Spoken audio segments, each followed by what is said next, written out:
A very warm good morning to all of you, students of BSc Part 2 Maths and BSc Honors Part 2 Maths।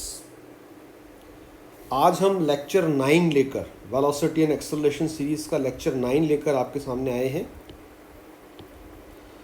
इसके पहले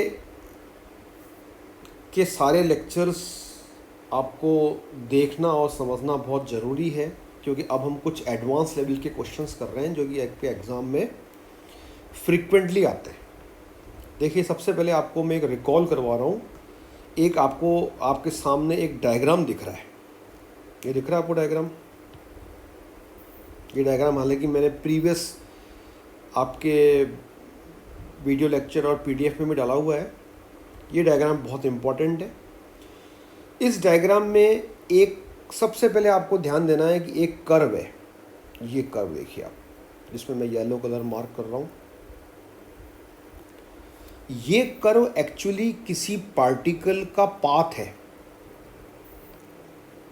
मतलब इस curve के along, इस curve के सहारे सहारे एक पार्टिकल चल रहा है। ओके, ये मतलब है इसका। मान लीजिए वो किसी पॉइंट, जब वो P पर है, टाइम T पर, तो उसके पोलर कोऑर्डिनेट r, है। ठीक है। जब हम कहते हैं पोलर कोऑर्डिनेट, तो हमारे पास इसके पहले एक इनिशियल लाइन और एक पोल होना चाहिए। तो यहाँ पर आप देखिए, इनिशियल लाइन और पोल मेरा कौन है? मेरा इस डायग्राम में पोल तो है O, ये दिख रहा है आपको, O पॉइंट, और ये मेरी लाइन जो है OX, ये इनिशियल लाइन है। तो इसके रिगार्डिंग ये डिस्टेंस तो मेरी हो गई R, जिसको कि मैं कह सकता हूँ रेडियस वेक्टर, और ये मेरा एंगल हो गया एंटी क्लॉकवाइज सेंस में थीटा। तो इन दोनों को ही हम ब्रैकेट में लिखकर कहते हैं पोलर कोऑर्डिनेट। ठीक है। इस डायग्राम में अब हमको 4 इम्पॉर्टेंट डायरेक्शंस हमेशा दिमाग में रखनी है किसी भी कर्व के रिगार्डिंग। जब कोई पार्टिकल चल रहा है, एक डायरेक्शन कहलाती है रेडियल डायरेक्शन। देखिए अब ये रही, ये कौन सी डायरेक्शन होती है? मैं आपको कई बार पहले बता चुका हूं। O से P तक जाने वाली जो लाइन है, line joining O to P, ये लाइन, इसको जब मैं आगे एक्सटेंड कर देता हूं, यानी OP की दिशा को ही हम रेडियल डायरेक्शन बोलते हैं। O से P की दिशा को हम बोलते हैं radial direction at P। At P भी याद रखना है वर्ड। और फिर इस रेडियल डायरेक्शन के जो परपेंडिकुलर दिशा है, देखिए इधर आप, ये डायरेक्शन आपको दिख रही है, ये वाली, ये मैंने जिस पर डॉट डॉट बना रहा हूँ मैं, इस रेखा का निर्माण मैंने किस लॉजिक से किया? मैंने कहा साहब कि ये एंगल मैंने 90 डिग्री बनाया।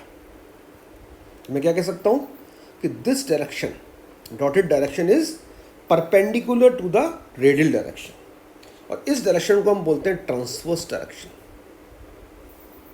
दो बातें समझ में आ गई अपन को कि क्या मतलब होता है रेडियल डायरेक्शन और ट्रांसवर्स डायरेक्शन का। फिर जैसा कि मैंने अभी आपको जिक्र किया, मुझे 4 दिशाएं, 4 डायरेक्शंस को समझना है। 2 को तो हमने समझ लिया, रेडियल एंड ट्रांसवर्स। 2 डायरेक्शन और हमें समझनी है। कौन सी? वो है टेंजेंशियल एंड नॉर्मल। देखिए आप इधर, ये जो लाइन आपको दिख रही है, जिसमें मैं ग्रीन कलर चला रहा हूँ, ग्रीन कलर से जिसको मैं हाईलाइट कर रहा हूँ, ये है tangent. Tangent of the curve at the point P, this is called tangent at P, और इसी को हम बोलते हैं tangential direction at P। DR का मतलब है डायरेक्शन, शॉर्ट में लिखा है। ठीक है। फिर हमने टेंजेंशियल डायरेक्शन के परपेंडिकुलर एक और डायरेक्शन बनाई, जिसको कि हमने ऐसे यहाँ पर देखिए डॉट डॉट डॉट बना रहा हूँ मैं यहाँ पर, ये डायरेक्शन दिख रहा है आपको? ये डायरेक्शन, ये एंगल 90 का साइन दिख रहा है आपको, ये वाला, ये एंगल 90 का है। तो ये 90 एंगल किस चीज़ के बीच बन रहा है? टेंजेंट और इस डायरेक्शन के बीच में।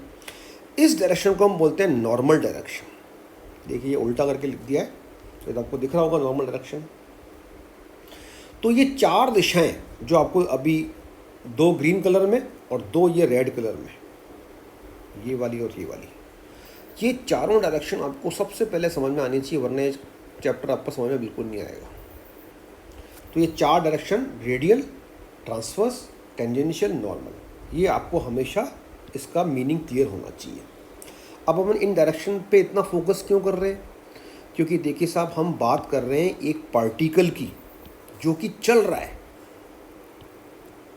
ना, मूविंग अलोंग ए कर्व। तो अब हम इसके वेलोसिटी के 2 कंपोनेंट और एक्सेलरेशन के 2 कंपोनेंट इन चारों दिशाओं के अलोंग निकालना चाहते हैं। तो जब वेलोसिटी के कंपोनेंट, पहले हम बात करते हैं रेडियल और ट्रांसवर्स दिशा की, तो जब इस चलते हुए पार्टिकल के वेग और त्वरण के घटक इन दिशाओं के अलोंग निकाले जाते हैं, तो ये कहलाते हैं रेडियल वेलोसिटी और ट्रांसवर्स वेलोसिटी। ये तो अपने बात की वेलोसिटी की, ये इनके फॉर्मूलेज हैं, ये हम पहले आपको बता चुके हैं और इसके ऊपर हमने क्वेश्चंस भी किए हैं। फिर इन्हीं दिशाओं के अलोंग जब एक्सेलरेशन निकाला जाता है, तो ये एक्सेलरेशन के घटक कहलाते हैं रेडियल एक्सेलरेशन और ट्रांसवर्स एक्सेलरेशन, ये इनके फॉर्मूले हैं।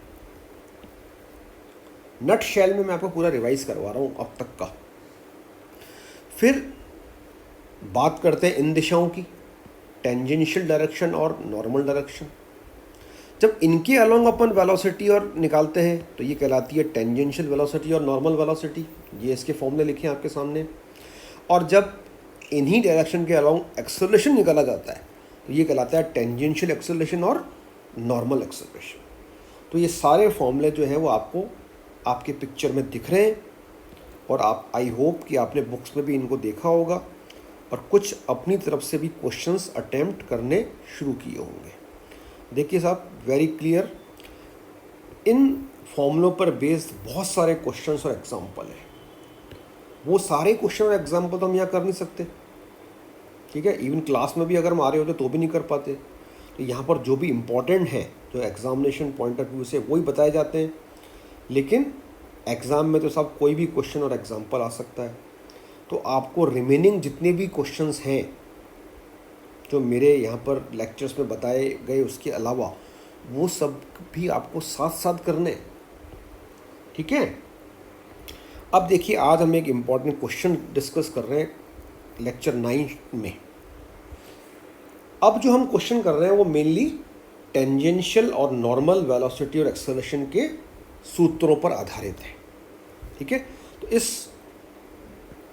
क्वेश्चन को पढ़िए, इंग्लिश और हिंदी दोनों में लिखा हुआ है ये, ठीक है।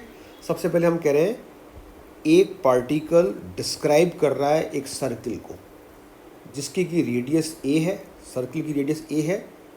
तो इधर देखिए आप, ये एक सर्किल है, इस सर्किल पर एक पार्टिकल चल रहा है, ऐसे बोल दें। एक पार्टिकल सर्किल डिस्क्राइब कर रहा है, ऐसे बोल दें। या एक पार्टिकल का पाथ एक सर्किल है, वो बोल दें। चल रहा है ऐसा, ठीक है। कैसे चल रहा है, तो आगे पढ़िए।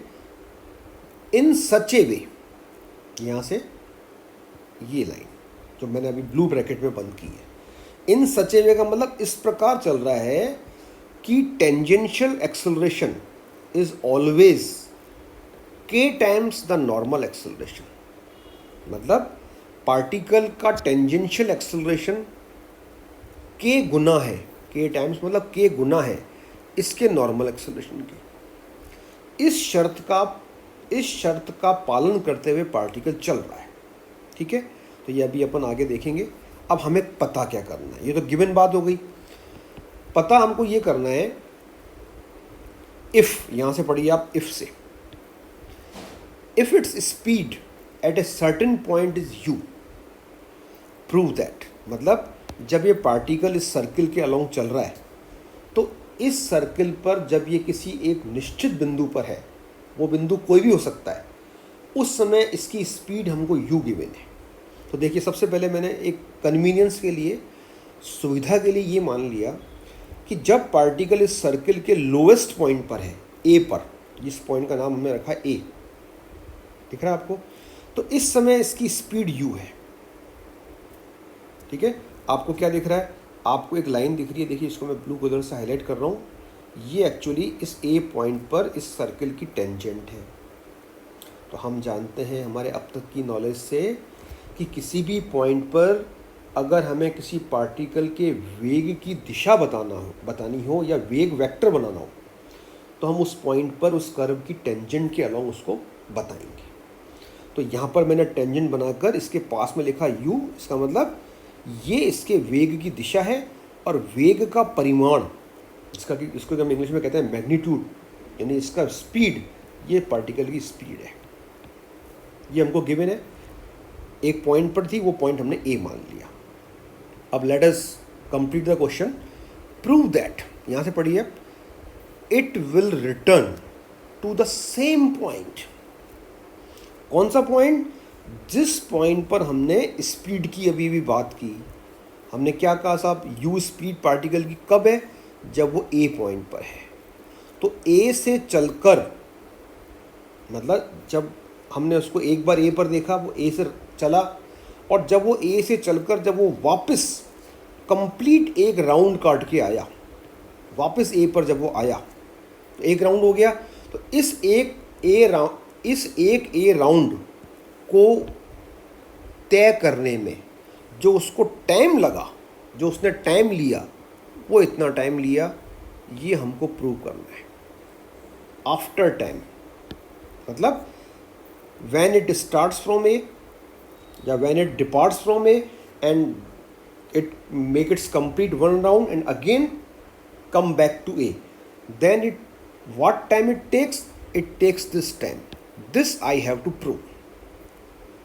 ठीक है साहब, तो ये वाली बात हो गई। देखिए ये तो है साहब, आप देखिए फटाफट हम क्वेश्चन को करते हैं। ये आपका लैंग्वेज हो गई क्वेश्चन की, ये आप अपने आप करिएगा। इस क्वेश्चन की एक इम्पॉर्टेंट बात है, वो इम्पोर्टेंट बात मैं आपको इस लैंग्वेज में बता देता हूँ, बाकी सब तो इसकी फॉर्मल लैंग्वेज है। हमने इस क्वेश्चन में टेंजेंशियल और नॉर्मल शब्द ऊपर पढ़े। तो जब भी आपको टेंजेंशियल और नॉर्मल, वेलोसिटी और एक्सेलरेशन को डील करना हो, कि फॉर्मूलोस को लेना हो, तब आप याद कीजिए आपको एक सिंबल एस का यूज़ करना पड़ता है। एस का मतलब होता है आर्क लेंथ, मतलब जिस कर्व पर पार्टिकल चल रहा है उस कर्व पर एक बिंदु को स्थिर मानकर उस स्थिर बिंदु से उस पार्टिकल की अन्य पोजीशंस को जो आर्क से मेज़र किया जाता है उस स्थिर बिंदु से, उसको हम बोलते हैं एस।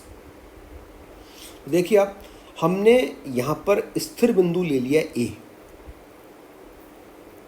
ये ए। अब पार्टिकल जब पी पर है, टी टाइम पर, तो इसकी पी पॉइंट की ए से आर्कवल लेंथ देखिए ये है, ये आर्क लेंथ, इसका हमने सिंबल रखा है एस, इसको एस बोल रहे हैं। तो यहाँ पर जो एक्स्ट्रा बात हमको समझनी है कि इस क्वेश्चन में एस और ए, एस तो है आर्क लेंथ और ए है इस सर्किल की रेडियस, इन दोनों में एक कनेक्शन हमको याद रखना है। देखिए यहाँ लिखा है मैंने, एस बराबर ए इंटू थीटा। ये कैसे आया साहब? ये आया आपके इस पुराने फॉर्मूले से, चाप बराबर त्रिज्या इंटू कोण। ये आपने आपकी जब आप ज्योमेट्री पढ़ते थे स्कूल में तो आपने पढ़ा होगा। आर्क बराबर रेडियस इंटू एंगल।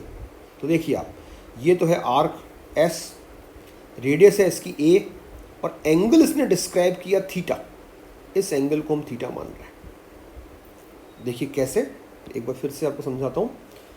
जब ये कण ए पर था तो ओ से ए तक आने वाली इसकी रेडियस थी ओ ए लाइन।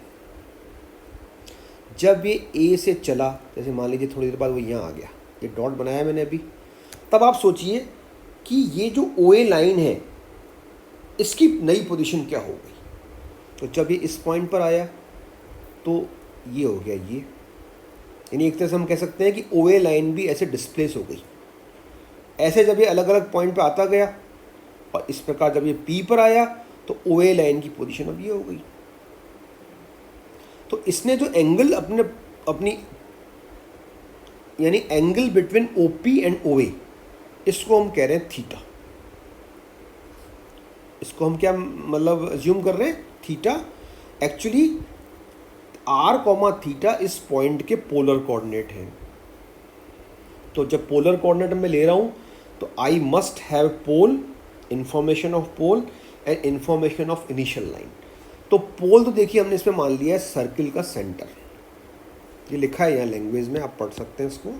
और इनिशियल लाइन हमने यहाँ पर ले ली है ये लाइन ओ ए। इसको इनिशियल लाइन लेना बिल्कुल सही है, क्योंकि एक तरह से हम कह सकते हैं कि इनिशियली पार्टिकल ए पर है, यूँ मान लीजिए ए से स्टार्ट किया इसने, तो O A is the initial line. तो इनिशियल लाइन और ओ पी के बीच जो एंगल होता है उसी को थीटा बोलते हैं, ठीक है। और फिर ये लेंथ आपकी ये एक्चुअली रेडियस भी है, और इसको आप आर भी कह सकते हैं यहाँ पर आप, क्योंकि आर क्या होती है, लेंथ ऑफ ओ पी, ठीक है। तो ये सारी बातें देखिए डायग्राम से रिलेटेड हो गई कि what is R, what is theta, what is A, what is S, ये सारी बातें आपको क्लियर होनी चाहिए। अब आप देखिए इसके बाद हम गिवन कंडीशन से यूज़ करते हैं। हम क्या करें, now according to the problem, प्रश्नानुसार टेंजेंशियल एक्सेलरेशन, ये शॉर्ट में लिखा है टेंजेंशियल एक्सेलरेशन बराबर के इंटू नॉर्मल एक्सेलरेशन। अब क्या किया मैंने नेक्स्ट लाइन में, बताइए। नेक्स्ट लाइन में मैंने सिंपल इन दोनों के फॉर्मूले पुट कर दिए, जो फॉर्मूले मैंने अभी आपको ऊपर बताए थे, यही फॉर्मूले होते हैं। अब यहाँ पर आपको क्या और सिंप्लीफिकेशन दिख रहा है, एक तो मैंने रो बराबर ए पुट किया है। जब आपका कर्व सर्किल होता है तो सर्किल के किसी भी पॉइंट पर रो यानी कि रेडियस ऑफ कर्वेचर, वक्रता त्रिज्या की वैल्यू ए होती है। ये एक स्टैंडर्ड रिजल्ट है, आपको आना चाहिए। ये रो बराबर ए पुट कर दिया मैंने। एक वी यहाँ पर देखिए कैंसिल हो गया, वी और वी स्क्वायर में। इसके बाद हमने एक यहाँ पर एक बहुत इंपॉर्टेंट काम किया, वो इस क्वेश्चन की लाइन है। हमने डी एस की जगह ये पुट कर दिया, देखिए ए इंटू डी थीटा। दिख रहा है आपको क्या चेंज हुआ, ये यहाँ से आया, देखिए आप एस बराबर ए थीटा जो आपको दिख रहा है, अगर मैं इसका दोनों साइड परफेक्ट डिफरेंशियल करूँ तो I will get D S equals to A D theta, जैसे हम इंटीग्रेशन में करते हैं। तो मैंने डी एस की जगह क्या पुट कर दिया, ए डी थीटा। ये क्यों किया, ये अभी आपको समझ में आएगा। फिर देखिए नेक्स्ट लाइन में मैंने क्या किया, मैं एक्चुअली इस लाइन का करना चाहता हूँ integration. What I want to do, integration. तो मैंने ये इस काम को क्या बोलते हैं सब बताइए, separation of variables. D V के नीचे वी ले आया, और ये ए से तो एक कट हो गया यहाँ पर दोनों तरफ, और डी थीटा उधर भेज दिया। फिर यहाँ देखिए लिखा भी है वर्ड्स, ये थोड़ा सा कट हो गए हैं पिक्चर में। यहाँ आपको लिखना है इंटीग्रेटिंग। तो डी वी अपॉन वी का इंटीग्रेशन हो गया लॉग वी, और डी थीटा का इंटीग्रल हो गया थीटा। और यहाँ पर हमने एक कांस्टेंट यूज़ किया है, जस्ट ए मिनट, कांस्टेंट का नाम यहाँ पर हमने के रखा है। थोड़ा सा यहाँ पर शायद चेंज करना पड़ेगा, कांस्टेंट के नहीं लेना हमको। के तो हमारा इस क्वेश्चन में एक फिक्स कांस्टेंट है जो कि यहाँ आ रहा है गिवन कंडीशन में। यहाँ पे आप यहाँ पर कांस्टेंट कोई भी, एक सेकंड इसको मैं मिटा देता हूँ, उसके आप लैम्डा ले लीजिए। ये लैम्डा ही है एक्चुअली, ये लैम्डा है इसे। ये लाइन क्या बनी साहब, ये बनी v बराबर लैम्डा ई की पावर के थीटा। अब हम यहाँ पर वैल्यू फाइंड कर रहे हैं लैम्डा की। कैसे, हम कह रहे हैं एट ए पॉइंट यानी कि आपका स्टार्टिंग पॉइंट एक तरह से, यहाँ पर थीटा कितना है ऐसा बताइए, ध्यान समझना। देखो ये वाली बात, ए पॉइंट पर थीटा की वैल्यू 0 है। कैसे बताइए साहब, थीटा हम किसको कह रहे हैं, angle between O A and O P. O A कौन है, ओ ए इनिशियल लाइन है, और ओ पी कौन है, पार्टिकल जब ए से चला और पी पर आया तो जो ओ ए की नई पोजीशन बनी ओ पी, उसके और ओ ए के बीच का एंगल है। अब ए पर क्या हुआ था साहब, ए पर तो अभी पार्टिकल चला ही नहीं है। तो अगर मैं आपसे पूछूं ए पर थीटा कितना है, तो आप कहोगे angle between O A and O A. क्योंकि थीटा डिस्क्राइब ही नहीं हुआ, तो एक तरह से ए पॉइंट पर थीटा मेरा 0 है।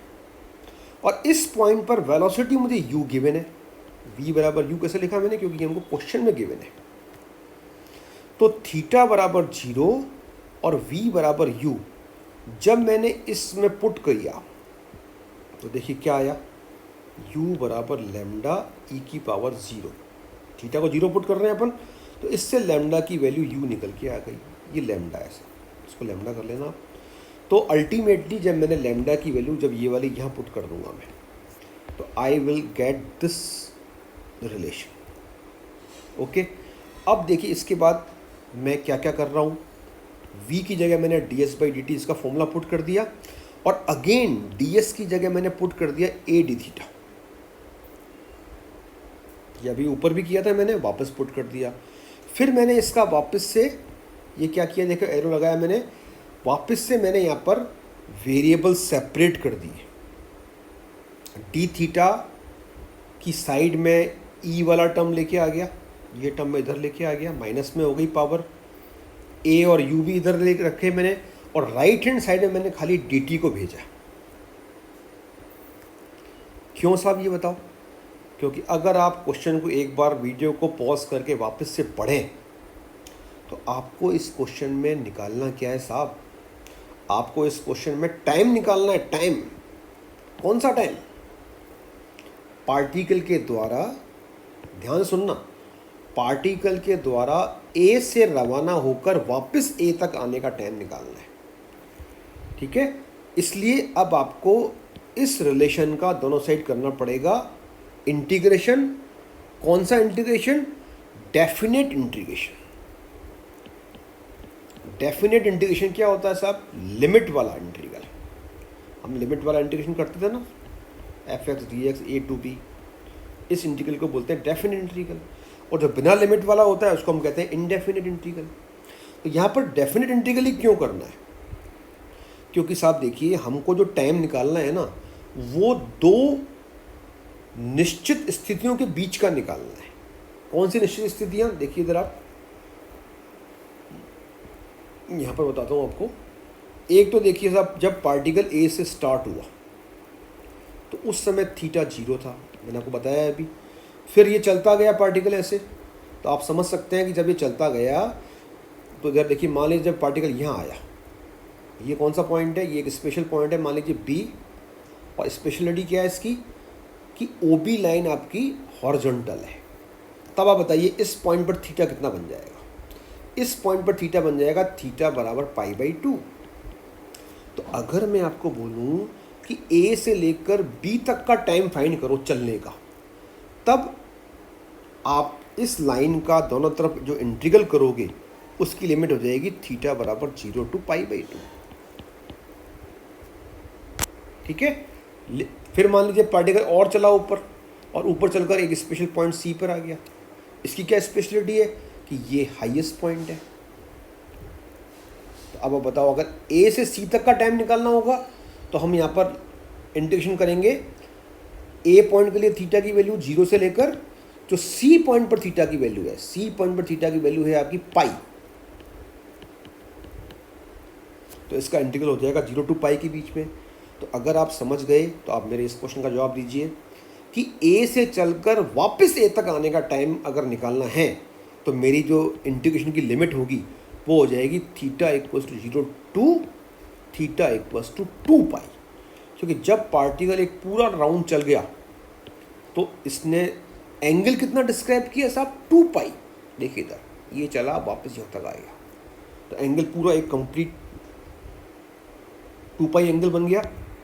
तो यही मैंने यहाँ लिखा है साहब कि let particle takes capital T time in completing one round the circle, A to A तक आने का। तो हमारा लिमिट ऑफ इंटीग्रेशन हो जाएगी 0 to 2π और टाइम मेरा 0 to कैपिटल टी। तो इसको अगर आप सॉल्व करेंगे तो you will get the required result. ये इंटीग्रेशन का फॉर्मूला जो मैंने इसमें यूज़ किया है, ये सिंपल सी बातें हैं, लिमिट में पुट करना। I hope you will definitely complete this integral और आपने इस क्वेश्चन को समझ लिया होगा। ठीक है, इसके बाद देखिए वीडियो लंबा हो गया है, इसलिए एक छोटा सा क्वेश्चन आप इसको अपने आप ट्राई करना, ये भी इम्पॉर्टेंट क्वेश्चन है। ठीक है ना? तो और कोई भी आपको प्रॉब्लम है तो you can ask writing in comment section. Okay, कोई भी सजेशन है यू कैन गिव, और नेक्स्ट वीडियोस में हम इन्हीं फॉर्मूलों पर आधारित कुछ और क्वेश्चंस करेंगे। Thank you very much.